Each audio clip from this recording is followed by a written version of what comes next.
Welcome to Channel 18 News. I'm Jim Rogers. The local ambulance is being deployed to the Texas coast to assist, if needed, in preparation for Tropical Storm Harvey, which is expected to soon intensify and become Hurricane Harvey. 6 paramedics will be making the trip, and all will stay for the duration of the deployment.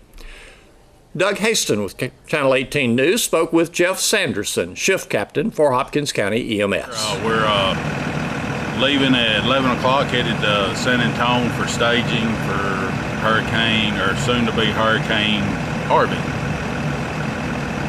So what's it feel like knowing that you're driving to a hurricane?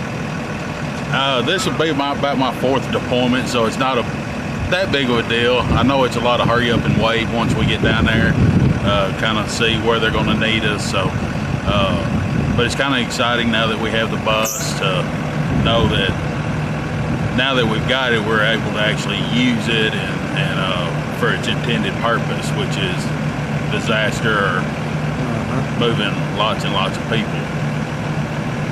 What do you expect when you get there? You never know what to expect. That's the nature of this business. You never know what you're going to get into. So from what I've gathered, the hurricane itself, they're not concerned with. It's all the rain that's coming with it. Massive flooding, just not sure what to expect other than lots of water. Well, I hope you got your rain gear. We do. Make sure everybody's got rain gear and rubber boots. So, well, have a safe trip. All right, thank y'all. Staging will begin in San Antonio, where the local crew will await further instruction. A total of 3 ambuses, including Hawkins County Ambus and 2 stationed in Dallas, will be joining 2 other ambuses at San Antonio at the AT&T Center there. Other strike teams will be deployed from different segments of the state. A 5-day deployment is expected, as some computer models show the possibility of over 40 inches of rain for South Texas. An overturned ATV located at the corner of Church Street and Middle Street Wednesday afternoon was the end result of a burglary of a building on Middle Street. Silver Springs police responded to a call around 2 p.m. Wednesday in reference to 3 subjects attempting to commit a theft. When officers arrived on scene, Kristen Allen Cortez, age 17, of Silver Springs, was located and detained. He admitted to being with 2 others that took the ATV. Cortez is in Hopkins County Jail, charged with burglary of a building, a state jail felony. 2 questions. Tax revenue and police and fire personnel are on the mind of residents of the city of Silver Springs as the city council prepares for a meeting Friday at noon in the council chambers, 201 North Davis Street. First, the tax rate. Although the tax rate for the city of Silver Springs will remain at 44 cents per $100 evaluation, total tax revenues will increase thanks to a 2.5 increase in property values for 2017 over the previous year. County property values have increased 2.6%. City and county, as well as school boards across the county and the hospital district, will see tax revenues increase thanks to the increased value of property. Each entity will be conducting public hearings that are styled tax rate increase due to the dictates of state law. According to Kathy Singleton, Chief Appraisal Officer for the Hopkins County Appraisal District, properties in the city and county are selling at a higher value, and property improvements have been made that affect the appraisal value. She also noted that appraisals made by the district must be a fair market value of the property. Failure to do so would negatively affect local school funding. For the city of Silver Springs, the total market value is $1,152,212,307. Exempt properties total $148,524,481, and value lost to agricultural usage is $19,934,180. Disabled veterans exemptions total $852,370, and the exemption for those over 65 is $12,824,320. Loss to tax abatements $48,368,177. Other losses and exemptions leave the net taxable value for 2017 for the city of Sulphur Springs at $915,445,602 compared to a net of $892,859,072 for 2016. New construction in the city of Sulphur Springs during 2017, valued at $3,581,200, is included in that net taxable value. With few exceptions, tax values in all taxing districts in Hawkins County have increased each year since 2013. In an open letter to the citizens of Sulphur Springs, Eric Hill stated that, quote, as of 5:01 p.m. on August 23rd, the city of Sulphur Springs has terminated my position as fire chief of Sulphur Springs. He says it's been an honor and a privilege serving the citizens of Sulphur Springs and Hopkins County for the past 27 years through the Sulphur Springs Fire Department. He said that even though his time as a first responder has been cut short, the memories and the friendships that he cultivated from the ashes of countless fires and from construction of countless new buildings will stay with him forever. He said that he has learned from experience that residents of Sulphur Springs support all first responders who diligently serve the city. He wrote, "Thank you for allowing me this opportunity to serve you, and thank you to those who continue to do the same." The fire chief job will be one of the items on the city council agenda Friday during a noon special session. In an earlier interview with KSST News reported on August the 17th, Peter Karsten, city finance director, said that police and fire departments will remain separate entities, although both departments will have available additional assets by effective use of available manpower and equipment when needed. Other than the elimination of the position of fire chief, all other personnel in the fire department will remain. Miss Sydney Lynn Hawkins, she is a local student of music and has her sights set on a career in vocal performance. Locally, she's already performed the national anthem dozens of times at public events. Now she's entering college. Let's find out Sydney's plans. Well, your mom sings. Yes, ma'am, she does. She has taught me everything that I know. She was in choir in high school. She was choir president. And so she really didn't pursue that career, like as for an actual career. She became a teacher. But everything that I know, she taught me. And you know, she's been a huge support. And well, who are your parents? My parents are John and Susan Mooney and Aaron Hawkins. Okay. So now, what about your little sisters? Do they sing? Well, we're trying to teach them how to sing, kind of. Gentry and Sophie are the older ones. Gentry's 7 and Sophie's 5. And so they kind of sing and play around and stuff. And me and my mom try to teach them little techniques, you know, and hopefully, you know, they'll remember them and stuff like that. But yeah, so I hope they enjoy it in the future. So. Well, you were probably 2 to 3 years old when you first sang publicly. Yes, ma'am. Just sort of tell us how you got started. Well, I started in church at Full Gospel House of Prayer is where I grew up in church, and my mom and I sang our first duet when I was probably about 2 and a half to a cassette tape, and so I don't exactly remember the song, but she taught me, you know, how to sing that song, and that was really cool. And so yeah, that's where I really started. Then you, through school, and of course you went to band in middle school. Did Yes, you have ma'am. choir in middle school? I was not in choir in middle school. It was offered, but I did band from 6th grade to 9th grade. Okay. And all along the way, the people that you've encountered have helped you Yes, ma'am. well, and learn things about music in general. Yes, ma'am. They have. All the middle school band directors and those who were your teachers then, and when you got to high school and really began to get more exposed, you had a lot of people. I know you have a lot of people to thank. Yes, ma'am. And I think I wrote them down so I could sort of help on that. I think. Okay, but perfect. Through band, Yes. choir, drama, Yes, ma'am. all those gave you a place to do your expose your skills. Yes, ma'am. It was a great outlet for everything that I love to do, which is music and theater and acting and dancing and everything like that is what I love to do. Shining Star Productions. Yes, ma'am. That was a huge part of my acting. I joined Shining Star Productions in 2011, and the last show that I did with them was Alice in Wonderland, where I portrayed the Red Queen, and that was in 2016. and I also took tap classes from Amanda Thompson Brandenburg, and yeah, she was a huge help with everything. And well, Dawn Doyle Jones, another big influence. Yes, ma'am. She was my theater director my 9th grade year before she retired, and that was amazing getting to work under her even for just a year. And I still stay in touch with her, and we're in, choral society together, and so she's always very supportive, and he loves to keep up with me, and so it's really awesome. Also, Lachey Woodard and Desi Ferris. Yes, definitely. They moved to our school my 10th grade year, and so that was very interesting getting to know them and trying to help them, see how we kind of do it in our theater program. And they've been huge help in theater and everything that I love to do. They've been a big support also.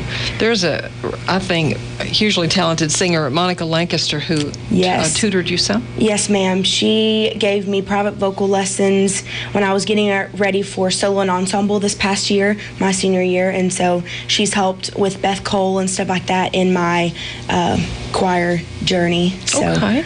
And who was Kathy Cobb? Kathy Cobb is my current private lessons piano teacher, and so I started piano lessons at the beginning of this year, and she's been a huge help with really like the music theory behind, piano and just what it really means to know music and not just sing, So that's been a huge help with my singing, is knowing the basics of piano and getting to work with her. She's super sweet, so.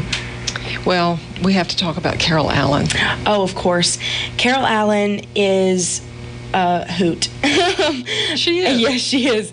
And she's awesome. I joined Northeast Texas Choral Society my freshman year in high school, and I think I was one of the youngest ones to enter at my age, because normally she took little older ones, but I think I was 14, and she made a deal with me and my mom. She was like, I'll let you come sing if you get your mama in this. Because she taught my mom in high school. She was her choir director, and she'd been asking her, she was like, come do Northeast Texas Choral Society, please. And she was like, and so we finally made the time to have like a mother-daughter kind of bonding time and be in choral society together. So Miss Allen has been a huge help, and I've so enjoyed being in choral society and learning so much from all of the people that have lived their lives and done so much. So well, Carol is still contributing, as is Kevin Woolley. He still is doing Haystack. In fact, a new semester forming. Yes, of course. And we actually have a concert coming up on Sunday. Yes, at First Baptist at 6 o'clock. And so if you need something to do at 6 o'clock on Sunday, come and join us, and it's going to be our back to school kind of bash. Okay. So yeah, that'll be really fun. And high schoolers who like to sing or of any of the schools are welcome in there. Yes, ma'am. I'm even wearing my Haystack t-shirt. You are. Today. I saw that. That's awesome. Well, what about country music? Country music. I was actually in kind of like an acoustic band project with Brandon Reed and Jacoby Smith probably last year, and we did some country music, but country music isn't my really big wheelhouse.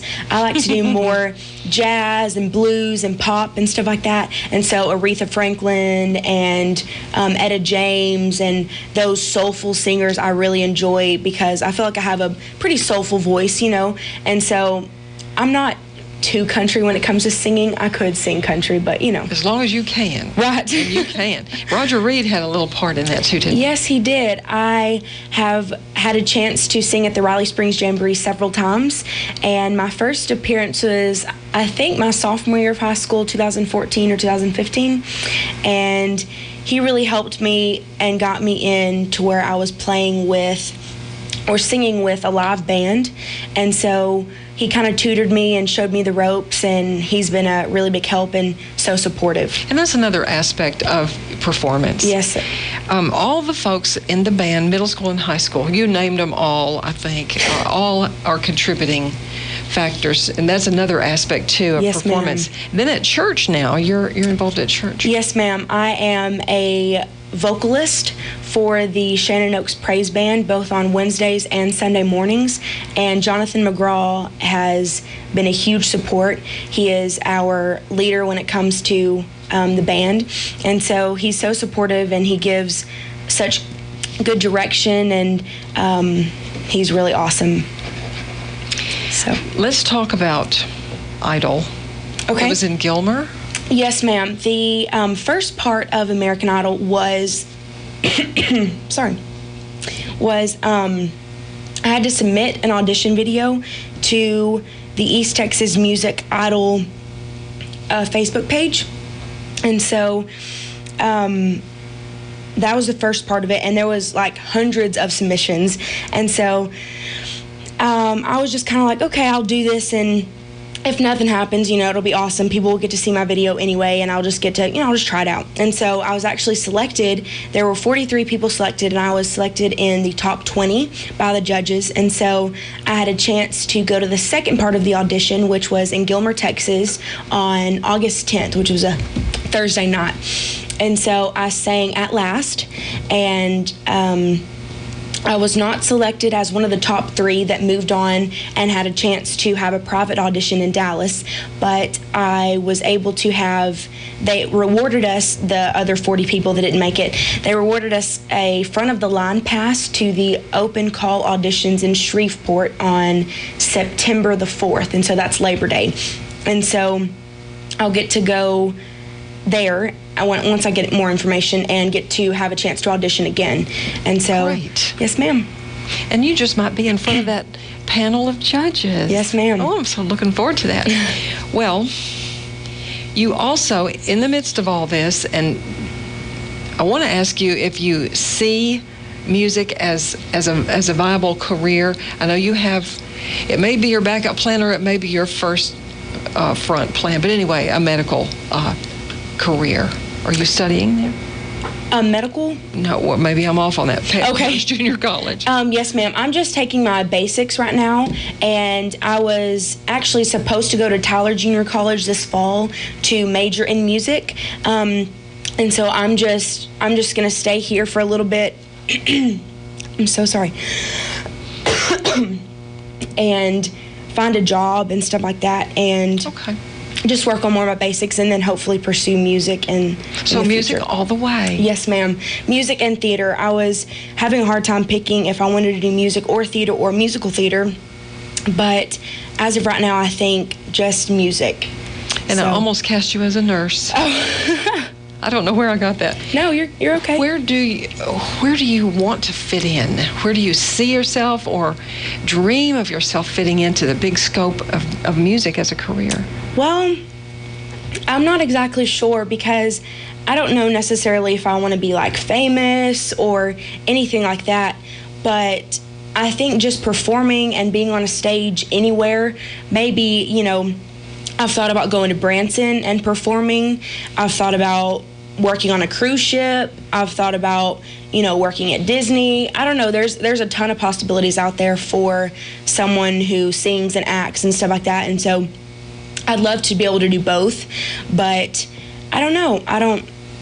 I'll see wherever God takes me, wherever he wants to plant me is where I'll go. So. Do you imagine yourself going to New York and trying to get hired somewhere? Well, I don't know, because when we visited New York, I really enjoyed it as a vacation spot, but I don't know if I'd actually want to live there, because it's so different from where I grew up, and I have very different beliefs than most of the people that live in New York, and so I don't know if that would be where I would actually want to live, but it was super fun getting to watch the shows and performances from the people that got to perform there. So I think Dallas, and that's not so far from home. Dallas has a lot of opportunity. Yes, that too. Even being able to move there would be a step in the right direction, Here's Don Julian with sports. Wildcats defensive coordinator Tristan Abrams says he's ready for his defensive unit to bang heads with somebody else. The Wildcats will have their first and only scrimmage this season Friday at 7 p.m. in Texarkana against Liberty ILO. JV and freshman players will scrimmage beginning at 5 p.m. Friday. Coach Abrams says he wants to see where his defense is. He says LA has speed and size and will test the Wildcats' defense. Mount Pleasant head football coach Corey Homer, whose team scrimmaged the Leopards last week, told Coach Abrams that he is high on LE. He called them legit. Coach Abram thinks that he has a pretty good defensive unit himself this year with lots of returners. The defense also had a good spring. He wants to see how his defensive front looks playing the run. Coach Abram figures the Leopards will also give his secondary a very good test. Coach Abram says the Wildcats secondary isn't the fastest, but he adds they are good with techniques to offset speedier receivers. Coach Abram says his biggest defensive question mark right now concerns depth. He'll be looking for youngsters to step up and show that they can back up his starting bunch that he lacks a lot. Coach Abram expects his seniors to provide leadership for the defensive unit this year. Thanks for watching Channel 18 News. Have a great evening.